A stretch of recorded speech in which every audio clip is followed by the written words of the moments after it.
Guys આજ તો video બનાવવાનો અત્યારે સમય મળ્યો છે. સવારનો વિડીયો જ નહીં બનાવ્યો. સવારમાં મેં દવા છાંટતા હતા મગમાં. 24 પંપ દવા છાંટવાની હતી, 24-25 પંપ. સવારમાં દવા છાંટીને મિશ્રણ દઈએ અને ખાઈને પછી ગયા રેતી ફેરવવા ધોરાજી. વિનુભાઈના ભત્રીજા ધોરાજી રહે છે, એમના અહીંયા ગયા હતા રેતી ફેરવવા. મકાનનું કામ ચાલુ છે. તે રેતી નાખી હતી રોડ ઉપરથી સાઈડમાં નાખવાની હતી.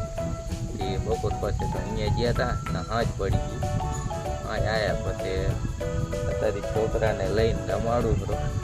છોકરાને બપોરી બેનવાઈને ઇન્જેક્શન દઈ દીધી, રસી લઈ એટલે રહેતો નહોતો, તાવ આવી ગયો તો અત્યારે લઈને ફરું છું. તારે તો રહેરો ગેસ. કાર્તિકની મમ્મી રોટલી બનાવે છે એટલે એને લઈને ફરું છું.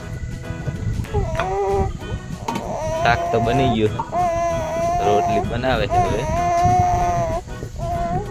હવે કાર્તિકે વકારા કરેરા છે. ઇન્જેક્શન માર્યું એટલે થોડુંક વાંકું લાગે